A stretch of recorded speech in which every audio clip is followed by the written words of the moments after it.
जहां भ्रष्टाचार की पोस्टर होती है वहां पर भी वही बैठते हैं चुटिया वाले पंडित जी। शूद्र का आटा शूद्र का घी भोग लगाए पंडित जी। सावित्रीबाई फूले को तैयार किया। आप लोग समाज में सावित्रीबाई फूले ढूंढने निकले। अरे ज्योतिबा फूले बनिए तो सही, हजारों सावित्रीबाई फूले निकल पड़ेंगी काम करने के लिए। आप समाज में मायावती ढूंढते हैं। अरे काशीराम बनिए तो सही, हजारों मायावती चल पड़ेंगी काशीराम के पीछे काम करने के लिए।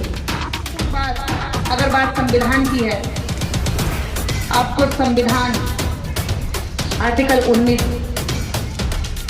आपको अभिव्यक्ति की आजादी देता है, आपको भ्रमण करने की आजादी देता है, आपको व्यापार करने की आजादी देता है, आपको आंदोलन करने की आजादी देता है, आपको संगठन बनाने की आजादी देता है और आपको सरकार के सामने खड़ा होकर अपनी मांगे मंगवाने की आजादी देता है। जिस दिन उस आजादी को समझ लोगे उस दिन वास्तव में संविधान के असली मूल को इस देश में लागू करवा पाओगे। शूद्र का आटा शूद्र का घी और भोग लगाए पंडित जी।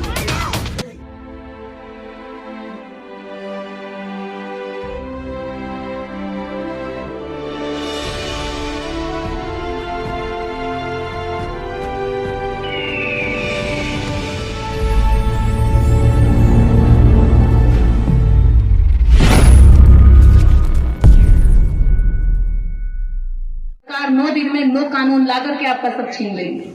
कुछ कर लोगे? पहली चीज ये, हम लोग अभी आंदोलन खड़ा कर रहे हैं कि हमें 5 किलो राशन नहीं 5 एकड़ जमीन चाहिए। इस देश की भूमि में हमारा हक होना चाहिए। इसको लेकर हम 17 सितंबर में हमने टास्क रखा है कि 1 लाख तो कम से कम उसमें महिलाओं की तैयारी चल रही है। 1 लाख मिनिमम 1 लाख महिलाएं होंगी और पुरुषों की संख्या तो बेइंतहा होगी। तैयारी शुरू हो गई है, डेली उसकी मीटिंगें चल रही है। एक ही हम लोग बात करेंगे, हमें भीख नहीं भागीदारी दे दो। हम तुम्हें भीख देने लायक खुद हो जाएंगे तो हमारी जेब में पैसा होगा। तो हमें राशन नहीं, हमें भाषण नहीं, हमें भूमि में हमारे नाम के पट्टे दे दो। बहुत सारी बंजर भूमियां पड़ी हैं जहां हमारे लोग बंजर भूमि पर भी हाथ चलाकर उसकी छाती को फाड़कर उसमें अनाज उगाने की क्षमता रखते हैं। इस देश में अगर हमारे वोटों की सरकारें बनती हैं तो हमारे बच्चों की शिक्षा समान करो। अमीर के बच्चे का स्कूल और मेरे बच्चे का स्कूल अलग अलग अगर हुआ तो हम इन सरकारों को वोट नहीं देंगे। जब वोट एक है तो स्कूल का कोर्स अलग अलग क्यों है भैया? पहले हमारे बच्चों को कहां से कबूतर पढ़ाते हो और अपने बच्चों को कहां से कंप्यूटर पढ़ाते हो, फिर कहते हो कि आओ कंप्यूटर पर बैठ करके एग्जाम दो। जिसने कभी कंप्यूटर देखा ही नहीं हो एग्जाम कैसे देगा? उसके बाद भी कड़ी संघर्ष से जब वो वहां पहुंच जाता है तो कहते हैं अरे आरक्षण की वजह से आ गए हो। अब आरक्षण की कहानी सुन लो। पूरे भारत में 130 करोड़ की आबादी है और 130 करोड़ की आबादी में आरक्षण जिन नौकरियों में होता है, सरकारी नौकरियों में, सरकारी नौकरियां केवल भारत के अंदर 40 लाख है और 30 करोड़ तो केवल एससी की आबादी है। 30 करोड़ आबादी है एससी समाज की इस भारत में। अब बताओ कितने लोगों को तुमने नौकरी दे दी होगी उसमें? अब इसमें भी जो मलाई खाने वाली पोस्ट होती है, मलाई मतलब जानते हो? भ्रष्टाचार, डंडा मार के पैसा निकालना, कलम चला के पैसा ले लेना, बैंकों में पैसा निकाल लेना, सड़कें बनती तो पैसों पर भ्रष्टाचार करना। 10 साल में चलने वाली सड़क 2 साल में टूट के गड्ढे पड़ जाते हैं उसमें 5-5 मीटर। जहां भ्रष्टाचार की पोस्टर होती है वहां पर भी वही बैठते हैं चुटिया वाले पंडित जी। शूद्र का आटा शूद्र का घी भोग लगाए पंडित जी। और हमारी औरतें बड़ी जल्दी आ जाती है हाथ दिखा के उनके झांसे में। अरे कभी बताया उन्होंने कि तुम्हारे हाथ में सीएम बनने का योग है? कहीं बताया उन्होंने कि तुम्हारे हाथ में इस देश में क्या कहते हैं एमपी एमएलए बनने का योग है? क्या योग बताते हैं बताओ? हर लड़की ने हाथ दिखाया, वो कुंवारी थी जब। बिल्कुल बढ़िया पति मिलेगा, मिलता है शाम को झूलता हुआ आया हुआ, बढ़िया मिलेगा।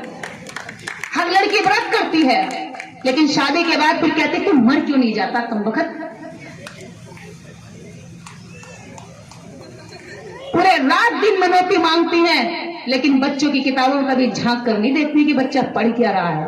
मनौती मांगने से कुछ नहीं मिला ना मिलेगा। अपने बच्चों के बैग में झांक कर देखो कि वो क्या पढ़ रहा है, कितना पढ़ रहा है। टीचर के पास जाकर बात करो कि मेरे बच्चों को पढ़ना है। और इससे भी बड़ी चीज सरकार से मांग करो, जब वोट एक है, मिशन एक है, तो कोर्स दो जैसे क्यों हैं? कोर्स भी एक होना चाहिए, तेरे बच्चे का कोर्स भी और मेरे बच्चों का कोर्स भी एक जैसा होना चाहिए। हमारी ये दो मुख्य और राष्ट्रीय मांगे जिस पर हम पूरे भारत में आंदोलन चला रहे हैं, जिसमें हम मुख्य भूमिका में महिलाओं को रखेंगे, क्योंकि उनकी लाठी हम पर पड़ने के लिए एकदम तैयार बैठी रहती है। अगर हमारे पुरुष आगे जाते हैं तो 56 तरह के मुकदमे लगा देंगे, जिंदगी बर्बाद कर देंगे। वो कानून का उपयोग नहीं, दुरुपयोग करने के लिए जल्दी तेज कदम बढ़ाते हैं। तुरंत फोन आ जाता प्रशासन पे ऊपर से, एमपी साहब का, मुझे नहीं पता, कल जेल में चाहिए। नौकरी करनी है बेचारे को, लगाएगा मुकदमे, ठोकेगा, करेगा अंदर, क्योंकि नौकरी करनी है ना उनको। नौकरी किसके कंट्रोल में चलती है? शासन के। जब ऊपर से मालिक आदेश करता है तो यहां पर वो उस काम को करता है। तो आप पे झूठे मुकदमे लगा करके जेलों में डाल दिया जाएगा, गोलियों से चला दिया जाएगा, लाठियों से बांध दिया जाएगा। लेकिन जब इस आंदोलन में हम लोग महिलाओं को आगे करेंगे तो हम देखेंगे कि वो पुलिस वाला बेटा जिसको मां ने पाल कर बड़ा करके पुलिस ने भर्ती कराया, देखेंगे वो अपनी लाठी कैसे इन औरतों पर चलाएगा। जिस बच्चे को, जिस बेटे को मां ने तैयार करके, और इस समाज ने हमेशा पंडित जी ने दबाया शूद्र जी को, शूद्र जी ने दबाया महिला जी को। दबाने के लिए उन्हें भी तो कुछ चाहिए था, सुख उठाना था भाई दबाने का। बड़े दबाए गए थे लंबे समय से, तो हमारे पुरुषों ने भी सोचा कि थोड़ा हम भी देखें दबाने का मजा क्या होता है। इन्होंने भी औरतों को दबा लिया। अभी यहाँ पर कई वक्ताओं ने बोला, मुझे बहुत अच्छा लगा, महिलाओं के बारे में बात बोली, कहा कि ये तो जागरूक ही नहीं होती। अरे तुमने जागरूक कब किया इन्हें? जिस दिन से इन्हें कार्यक्रमों में लाने लगो, देखो इनमें से संख्याएं निकलने लगी है, देखो इनमें से टॉपर निकलने लगी है, देखो इनमें से अम्बेडकरवादी बेटियां निकलने लगी है, सावित्रीबाई फुले बनने लगी है। इन्हें लाओगे नहीं, समाज से नहीं जोड़ोगे, कार्यक्रमों में नहीं शामिल करोगे, तो इन्हें पता कैसे चलेगा चल क्या रहा है? वो तो यही सोचेंगे कि अम्बेडकर पुरुषों के नेता, हमारा कोई लेना देना ही नहीं। ऐसा मुझसे कई महिलाओं ने कहा कि सामाजिक आंदोलन है हमारा नहीं है, ये तो पुरुषों का काम है, वो चले गए। आपने बताया नहीं तो उनको पता कैसे चलेगा? आपकी औरतों का उन्होंने सिस्टम देख लिया। आप जाओगे कमाने के लिए, सुबह काम करने निकल गए, दिन भर थके हुए। अब जब पैसा लेकर आओगे इकट्ठा करके तो कहां ले जाओगे? पैसा कमा के लाओगे पूरे दिन मेहनत करके तो कहां ले जाओगे वो पैसा? बताओ। घर को। और घर में कौन बैठी है? मनुवाद की एजेंट लाओ। और मनोवान की एजेंट यहां से लेंगी, बच्चे की पेंसिल बाद में लाएंगी, पहले बाबा के चढ़ा के आएंगे। जो उसमें उपाय बताया पहले उसका सामान खरीद के लाएंगी, फिर उस पर काम करेंगे। 4 बातें बताएगा, मेहनत बहुत करती हो, फल नहीं मिलता। तुम सबके साथ अच्छा करती हो, तुम्हारे साथ सब बुरा करते हैं। एक दुष्ट व्यक्ति भी अपने आप को अच्छा मानता, मैं भी अच्छा मानती हूँ। एक बुरे से बुरा व्यक्ति भी कौन अपने आप को अच्छा नहीं मानता? बताओ। चोर लुटेरे से ही बात करोगे तो वो भी कहेगा मैं भी अच्छा हूँ। डाकू अंगुली माल का जब तक हृदय परिवर्तन नहीं होता तो वो खुद को भी अच्छा समझता था। हर कोई व्यक्ति खुद को अच्छा समझता है। वो साइकोलॉजिकल 4 सवाल। पैसा बहुत आता है, रुकता नहीं है। तुम सबके साथ अच्छा करती हो, तुम्हारे साथ सब बुरा करते हैं। तुम्हारे घर की तरक्की इसलिए ना हो रही क्योंकि किसी ने कुछ करवा दिया। अब बस दिमाग सनक गया यहीं से। बहन भाई सब घर के अंदर सब पे शक जा रहा है, ये हो सके और ये होगा, उस दिन बड़ी बंदी थी इसने कराया कुछ। और दिमाग के अंदर ये डालकर आपका बहन चारा तोड़ दिया, आपका भाई चारा तोड़ दिया। और टूटे हुए समाज को बहुत आराम से पीटा जा सकता है और लूटा जा सकता है। ले गए लूट कर। हमारे पुरुषों ने महिलाओं की वैल्यू कम समझी है। जिस दिन समझोगे, मान्यवर कांशीराम साहब ने समझी थी महिला होती क्या चीज है, आपको 4 बार मुख्यमंत्री दे दी। मुख्यमंत्री की कुर्सी दी आप लोगों को 4 बार। मान्यवर कांशीराम साहब ने समझा था कि महिला होती क्या चीज है। बाबा साहब अम्बेडकर ने समझा था कि महिला क्या ताकत होती है, इसलिए हिंदू कोड बिल की जिद पर अड़ गए। हिंदू कोड बिल जब लागू हुआ तो इस देश के अंदर बहन मायावती तभी मुख्यमंत्री बन पाई। बहन मायावती के जैसी बहुत सारी महिलाएं और भी जिन्होंने आगे कदम बढ़ाया, वो एमपी बनी, एमएलए बनी, कलेक्टर बनी, बड़ी बड़ी पोस्टों पर गई। महिलाओं की पावर को समझा ज्योतिबा फूले ने। उन्होंने देखा कि इन महिलाओं में जितना भी बुराई है, कुरीतियां हैं, वो सब इनसे निकालनी बहुत जरूरी है, क्योंकि इनके हाथ में हमारे बच्चे हैं और ये बच्चों में उस विचारधारा को पालन पोषण करती है जिससे हम लड़ाई लड़ रहे हैं रात दिन। इसलिए उन्होंने क्या करा, सावित्रीबाई फुले को तैयार किया। आप लोग समाज में सावित्रीबाई फुले ढूंढने निकले, अरे ज्योतिबा फुले बनिए तो सही, हजारों सावित्रीबाई फुले निकल पड़ेंगी काम करने के लिए। आप समाज में मायावती ढूंढते हैं, अरे काशीराम बनिए तो सही, हजारों मायावती चल पड़ेंगी काशीराम के पीछे काम करने के लिए। लेकिन आपको पहला स्टेप चलना है, मंजिल चाहिए, सीढ़ियों पे नहीं चढ़ना है, जहां से आपको मेहनत करनी है। हमारे महापुरुषों ने मेहनत का रास्ता बताया, मिलजुल कर, और हम मेहनत कर रहे हैं आपस में, एक दूसरे को मारकर, पीटकर और नीचे दिखाकर। ये हमें रास्ते बदलने पड़ेंगे। और आज की सबसे महत्वपूर्ण बात, अगर बात संविधान की है, आपको संविधान आर्टिकल 19 आपको अभिव्यक्ति की आजादी देता है, आपको भ्रमण करने की आजादी देता है, आपको व्यापार करने की आजादी देता है, आपको आंदोलन करने की आजादी देता है, आपको संगठन बनाने की आजादी देता है, और आपको सरकार के सामने खड़ा होकर अपनी मांगे मंगवाने की आजादी देता है। जिस दिन उस आजादी को समझ लोगे, उस दिन वास्तव में संविधान के असली मूल को इस देश में लागू करवा पाओगे। सबसे बड़ी ताकत इन महिलाओं को बता देती हूं, आप किसी भी जगह जाने से पहले ये पूछना बाबाओं से कि भैया ये बताओ, हमें पंडितानी बनवा दो जरा, कोई भी उपाय हो तो हम कर लेंगे। ये जो नीचता का दंश है ना, ये बड़ा ही बुरा होता, हमसे ना झेला जाए। एक बार किसी पंडित को पकड़ के जो भी उपाय करता हो उससे पूछ लो, क्या बना सकता है वो है? तो कहे का मंत्र में ताकत है उसकी। आपके सवाल करते उनके मंत्र छू मंत्र हो गए। अरे उनके मंत्र, उनकी नसबंदी तो उस दिन हो गई थी जिस दिन बाबा साहब डॉक्टर अम्बेडकर में संविधान सभा में संविधान लिख कर दिया था। आप फिर भी उन मुर्दों के पीछे पड़े हो। ताकत यहाँ है, अगर ये ताकत आपने जान ली तो आप ताकतवर बन सकती हैं, और अगर नहीं जानी, जितना देर करोगे अपने बच्चों का नुकसान कर रही हो। इस समाज के युवाओं से भी मैं कहना चाहती हूँ, दिन भर टिकटॉक और बेकार की चीजों के साथ अपना टाइम खराब करने की बजाय, अपना डाटा खर्च करने की बजाय सरकार की नीतियों को पढ़ो, अंबेडकरवाद के विचार को पढ़ो, फूले पेरियार के विचार को पढ़ो, उन विचारों को पढ़कर लोगों तक बताओ कि हम ये हैं, हम कायर नहीं हैं। हमारे महापुरुष इस देश के शासक रहे और हमें फिर से शासक बनना होगा। शासक बनने के लिए हमारी एकता बहुत ज्यादा जरूरी है। एक दूसरे का, जहां भी आपको देखे कोई काम कर रहा है, अगर जय भीम का नारा दिख जाए तो बस समझ लेना कि ये हमारा आदमी, उसके साथ लग जाओ। अगर बाबा साहेब की तस्वीर लग जाए और कोई आपकी शिक्षा की बात करे, आपके सम्मान की बात करे, उसके साथ लग जाओ। वो जरूर आपका दर्द रखता होगा। यहाँ जितने भी मंच पर बैठे हैं ना, ये सब उसी दर्द से पीड़ित है, और उसी दर्द के पीड़ित लोगों ने ये सभा बनाई और इन लोगों ने आज इस कार्यक्रम का आयोजन किया, क्योंकि उन्हें ये दर्द है कि मेरा समाज क्यों अपने रास्ते पर नहीं चल रहा।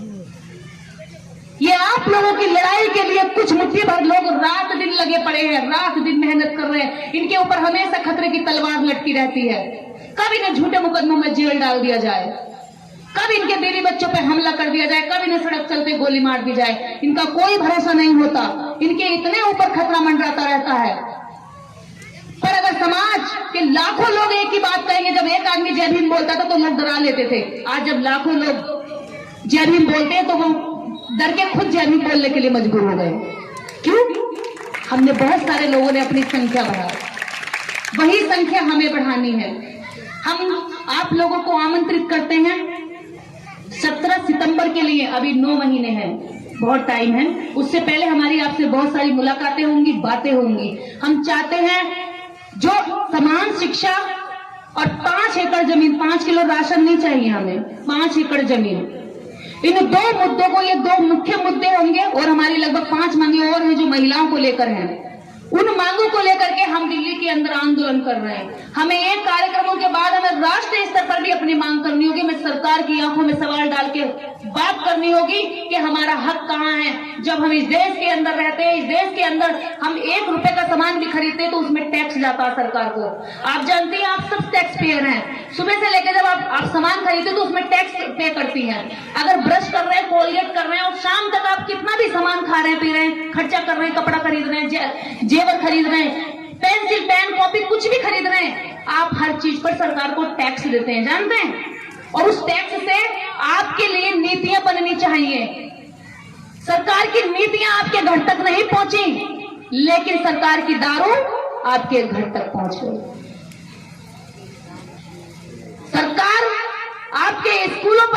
नहीं करती, लेकिन आपके जो कथावाचक है इन पर खूब काम करती है, पंडाल लगा के अपने खर्चे पर देती है।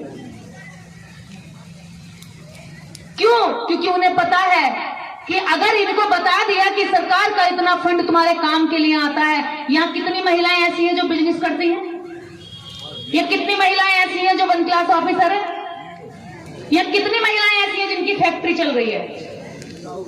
इस समाज का करोड़ों व्यक्ति करोड़ों रुपए की डेली दारू खरीदता है, करोड़ों रुपए की डेली बीड़ी खरीदता है। बीड़ी, चलो ये बहुत छोटी सी बात पे आती है, बड़ी बात होगी दारू को। एक बीड़ी की फैक्ट्री का मालिक भी कोई यहां बैठा है क्या?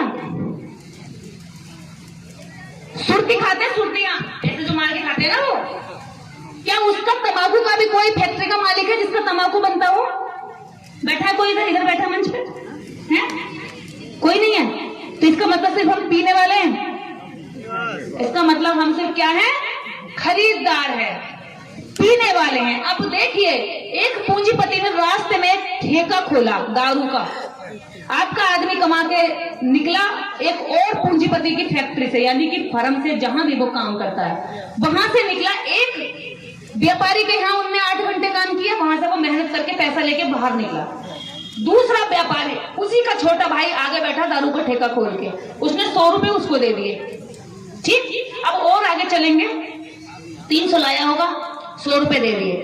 उसके आगे चलेंगे तो उसके आगे बैठा है गुटखा, तंबाकू, खैनी, चूना और क्या क्या नाम है, बीड़ी वाला। 150 उसमें खर्च हो गए।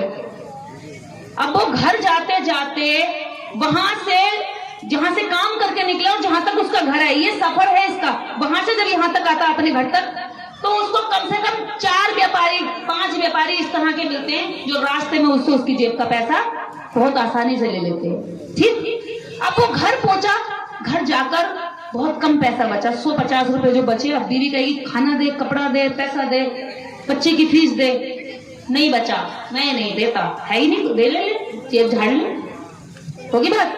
अब जो कुछ बचा भी, थोड़ा बहुत 10, 20, 50, 100 रुपए बचे। अब उन 100 रुपए पे महिला पहले हिसाब लगाकर बैठी है, बाबा ने बताया था उपाय, वो करना है, उस मंदिर में जाऊंगी, जाप लगाऊंगी, ये दुख मिट जाएंगे। अब दुख की शुरुआत आपने पहले से नहीं देखी, मैं क्रोनोलॉजी समझा जो कहां से शुरू हुई दुख की शुरुआत। आप मालिक नहीं थे किसी भी फैक्ट्री में, आप क्या थे? वर्कर थे, काम करने वाले थे। काम करके भी जब पैसा लेकर निकलते हैं तो उस पैसे को लेने वाले भी जो अलग अलग मालिक बैठे हैं वो भी आपके लोग नहीं थे। तो आप सिर्फ क्या हैं? खरीदार हैं, सिर्फ खरीदार, आप सिर्फ उपभोक्ता हैं। और बात करते हैं कि दुख मिट जाएंगे। अरे जब तुम शक्ति में ही नहीं हो, संसाधनों में नहीं है, जमीनों में नहीं हो, हकमारी हो रही है लगातार, तो अमीर कहां से बन जाओगे भाई? कहां से तुम्हारे दुख कट जाएंगे? लोग हैं 100 और रोटी मिल रही है 10 खाने को, तो भूख मिट जाएगी सबकी। और देश के अंदर बंटवारा इसी तरह से हुआ बेईमानी से। 100 रोटियों में 90 रोटी 10 लोगों को दे दी खाने, और बाकी बची 10 रोटियों पर हम देश की सारी जनता आश्रित है और मजबूर है। क्या 10 रोटी में 90 लोगों का पेट भर जाएगा? बताओ, क्या 10 रोटियों में 90 लोगों का पेट भर जाएगा? भूखे रहेंगे, चोरी करेंगे, लूट करेंगे, मर्डर करेंगे, क्राइम होगा, और फिर कहेंगे ये तो क्रिमिनल जाति है, तो बड़ा क्राइम करती है, ये तो अपराधी है, इनके लड़के लड़कियां, इनकी लड़कियां तो पैसों की लालची है, इनके लड़के तो अपराध करते हैं। क्या कहेंगे फिर? ये लाछन लगाएंगे फिर हमारे सर पर, और सिस्टम जानबूझकर बना रहे हैं कि हम अपराधी बने। अरे जब तुम सताते सताते हद कर दोगे तो क्यों नहीं हम उठेंगे? एक कीड़ा भी होता है ना, जब उसको बहुत देर तक पैर के नीचे दबाते हैं वो भी पलट कर वार करता है, जो भी उसका दांत, मुंह, जहर जो भी उसके पास होता है, पूंछ, जितना भी उसके पास वेपन होता है अपने पास सुरक्षा के लिए, वो उस पर हमला करता है। और हम कैसे लोग हैं जो सदियों से पड़े पड़े रो रहे हैं और हमला करने की कंडीशन में अभी भी नहीं आ रहे। हमले का मतलब है कि अपना सवाल खड़ा करना कि मैं इस देश में आज तक गुलाम हूं तो क्यों हूं? किसने बनाया? किसने कहा कि मैं नीच हूं? किसने कहा कि मैं जमीनों पर हक नहीं रख सकता? किसने कहा कि मैं प्यार नहीं रख सकता? किसने कहा कि मैं सुरक्षा नहीं कर सकता? किसने कहा कि इनकी औरतें इस्तेमाल की वस्तु हैं? किसने कहा कि इनके लड़के तो सताने के लिए, लठ बजाने के लिए काम आते हैं? उनकी मालिश हमारे लड़के करेंगे और जब वो मजबूत हो जाएंगे तो उल्टा लठ हम पर बजाएंगे। उनके घरों में, उनके खेतों में काम हमारी औरतें करेंगी। जब खाना खाने की बारी आएगी तो आकर के हाथ देकर, भाग्य देकर हमसे लूट कर ले जाएंगे और फिर कहते हैं हम लोग कि हमारे दुख क्यों नहीं कट रहे? हमारे दुख कभी नहीं कटेंगे अगर हम इस रास्ते पर चलते रहे। एक दिन में अगर आप लोग सोच लो कि हमें किसी को भी, पंडित को दान और दुश्मन को मतदान देना बंद कर दो, आपके दुख अपने आप मिट जाएंगे। एक भी रुपया मत दो किसी मंदिर में, सारे मंदिर 4 दिन में बंद हो जाएंगे, सारे भगवानों का खेल खत्म हो जाएगा। क्योंकि वो आपसे पैसा लेता है, भगवान से नहीं, जो मंदिर में बैठा है। और क्या लगाता है? कैमरा लगाता है, दान पेटी के पास कोई चुरा के न ले जाए। क्यों भाई? जब वो सर्वशक्तिमान है तो वो खुद देख लेना। कैमरा तो इंसान ने बनाया, इंसान से चोर डर रहा, इंसान से पुजारी डर रहा है, और कैमरा लगा करके भगवान की सुरक्षा की जा रही है। तो कैमरा बड़ा हुआ या भगवान है? कैमरा तुम्हारी कोई भैंस चुरा के ले जाए, घर में चोरी हो जाए, तो एप्लीकेशन लिख के मंदिर में डालोगे या थाने में? कहां जाओगे? कहां जाओगे? कोई तुम्हारी जमीन पे कब्जा कर ले, मकान पे कब्जा कर ले, दुकान पे, किसी भी तुम्हारे सामान पे कब्जा कर ले, तो एप्लीकेशन लिखने की सजा, एप्लीकेशन लिखने की सलाह आपको मंदिर में दी जाएगी या थाने में? हाथ खड़ा करके बताओ भी, मुंह से बोलकर। कहां जाओगे? थाने या मंदिर? थाने जाओगे? तो फिर मंदिर कहां जाते हो भैया? जेब का पैसा चढ़ाकर उस पुजारी के लड़के को विदेश में पढ़ने के लिए पैसे इकट्ठा करवाते हो उसकी जेब में। उसका लड़का लड़की विदेश में पढ़ेगा और हमारा लड़की लड़की हाथ डंडा खाएगा। जब आपको यह पता है कि थाना ज्यादा ताकतवर है, जब आपको यह पता है कि कैमरा ज्यादा ताकतवर है, तो किस बात का डर लेकर बैठे हो? खुद ही चमंडा बनाते हो, खुद ही बाबा बनाते हो, खुद ही मंदिर बनाते हो। मंदिरों पर देखिए मार्बल चढ़ा हुआ है और स्कूल में जाकर देखिए सुअर लौट रहे। स्कूलों का सर्वे कर लो और मंदिरों का कर लो। मंदिरों में पत्थर लगा है, मक्खी नहीं बैठ सकती, और लेकिन स्कूलों में सुअर लौट रहे, कीचड़ पड़ा है। तुम्हें भटकाया गया, तुम्हें शिक्षा से बचा करके कहा गया कि यहाँ आओ तुम्हारे दुख कट जाएंगे। क्यों नहीं कट रहे भाई? और कोई कहे कि शादी में, तुम्हारी शादी बच्चे हम पैदा करें, नाम वो रखें, लड़का लड़की हम तैयार करें पढ़ा लिखा कर, जब शादी की बात आए तो डेट वो रखें, पिता हमारा मारे और लड्डू पूड़ी उसको खिलाए और कहे कि वो स्वर्ग में पहुंचा दे। अरे जो मर के मिट्टी में नीचे चला गया वो ऊपर कहां जाएगा? ऊपर कुछ नहीं है, सैटेलाइट लगी हुई है, सैटेलाइट बता देती है आपको कहां से जाना, कौन सा रास्ता है। कुछ नहीं है ऊपर, कोई ऊपर नहीं जाता मरने के बाद, यहां जाते हैं नीचे, सब यहां मरते हैं, सब यही दफन हो जाते हैं इसी मिट्टी में। जलने के बाद भी, फूकने के बाद भी, कुछ भी कर लो, इसी चले जाता, ऊपर कोई नहीं जाता। तो ऊपर का डर निकाल दो। पहली बात, अगर ऊपर कोई है तो वो सरकार है, जो कानून बनाकर आपका भला कर सकती है और जो कानून ना बनाकर आपको बर्बाद कर सकती है। और ऊपर वाला कोई है तो पैर के नाखून से शुरू हो जाओ, सबसे ऊपर आपका सर है, आपका ये खोपड़ी, इसके अंदर जो दिमाग है ना, जिसका ये बढ़िया है, जिसका ये मजबूत है, वो राजा बनता है, और जिसका ये कमजोर है वो भेड़ों की तरह भीड़ बनकर दूसरों के लिए वोटिंग करता है, और वो दूसरों की फैक्ट्री में, कंपनी में गुलामी करता है। जिसका ये मजबूत होता, बढ़िया होता, कहते हैं ना ऊपर वाला जिसका ठीक करेगा, जिसका ये ऊपर वाला ठीक है ना, वो राजा बनता है, वो फैक्ट्रियों का मालिक बनता है, वो जमीनों का मालिक बनता है, वहां पर वो मजबूरी या बेगारी नहीं करता है। तो हमारी औरतों को, हमारे लोगों को यह समझ लेना चाहिए कि हमारा भगवान अगर कोई है तो वो संविधान है, अगर शक्ति किसी में है तो वो सरकार में है, और किसी भी चीज के चक्कर में मत लगो। अगर आप ताकत से कुछ पा सकते हो तो वो एकता से पा सकते हो। आपस का भाईचारा बढ़ाओ, लड़ाई झगड़े छोड़ दो, किसी के कहने में आकर के अपने भाई से नफरत मत करो, अपने भाई के प्रति प्यार रखो, और दुश्मन पर नजर बनाकर रखो कि ये है जिसने हमें नीचे गिराया। इन्हीं बातों के साथ आज की मैं विदा लेती हूँ। सबसे बड़ी बात एक और रह गई है, मैं एक कविता को बोल रही थी, वो छूट गई। शूद्र का आटा, शूद्र का घी, और भोग लगाए पंडित जी। ठीक है, इस कविता को आप लोग गूगल पे सर्च करना। एक चीज और करना, मेरा नाम निर्देश सिंह है, आपको बहुत सारी सारी चीजें आज बहुत ज्यादा थकी हुई हूँ, मैं पूरा रात से सोई नहीं हूँ, सर हिल रहा है, मुझे भी नहीं पता कि आज मैंने बोला क्या है, लेकिन इतना विश्वास है कि जो बोला होगा हित में बोला होगा। सर हिल रहा है, बहुत दर्द है, पूरी रात लगभग 9 से 12 घंटे का रास्ता तय करके मैं यहाँ तक आई हूँ, बस इस वजह से कि इस समाज के अंदर जो फैली हुई कुरीतियां बुराइयां हैं वो हट जाएं, अपने हक हकूक की लड़ाई लड़े। जिस दिन मुट्ठी बांधकर खड़े होना सीख लोगे ना, उस दिन ये सरकारें तुमसे कांप जाएंगी, कांप। अभी केवल 2 नेताओं ने सवाल किए हैं, वो मरने पर तैयार हो गए, उनके साधु संत सड़कों पर निकल के कह रहे हैं गला काट दो। बताइए, जब आप उनके आगे जी हजूरी करते हैं, हाथ जोड़ते हैं, पैर पकड़ते हैं, तब तो आप उनके धर्म के हिस्सा दिखाई देते हैं, लेकिन जैसे ही अपने हक अधिकार की बात शुरू कर देते हैं, वैसे वो कहते हैं कि इनको मार डालो, इनकी जीभ काट लाओ, इनका सर कलम कर लाओ। क्या है हमारी कीमत केवल इतनी है उनकी नजर में? आप सवाल खड़े करिए, आपके बच्चों का भविष्य आपको देखना है, कोई बाबा नहीं देखेगा, उन्हें सिर्फ आपके पैसे से प्यार है। मेरा नाम निर्देश सिंह है, आप गूगल पर सर्च कर सकते हैं, फेसबुक पर सर्च कर सकते हैं, वहां से हमें बहुत सारी चीजों को सुन सकते हैं, पढ़ सकते हैं। और जो हम मूवमेंट चलाने जा रहे हैं, हम समान शिक्षा का एक कोर्स है, एक वोट है, एक नेशन है, तो हमारे बच्चों का, तुम्हारे बच्चों का कोर्स भी किताबों का एक जैसा होना चाहिए, भेदभाव नहीं चलेगा, पहला। और दूसरा, हमें 5 किलो राशन नहीं, 5 एकड़ जमीन प्रत्येक महिला के नाम पर होनी चाहिए। इस आंदोलन को हम बहुत तेजी से मजबूत कर रहे हैं और दिल्ली के अंदर इसको खड़ा कर रहे हैं। आपकी आवाज ये गांव देहातों से उठा करके दिल्ली तक ले जाने का हम काम करेंगे, बस हमारा साथ बनाए रखिए। इसलिए कह रही हूँ कि आप सोशल मीडिया पर फॉलो करेंगे तो आपको आंदोलन का पता चलता रहेगा। यहाँ पर बहुत सारे साथी युवा खड़े हैं, ये सारे लोगों के हाथों में फोन है, इन फोनों की ताकत को समझो।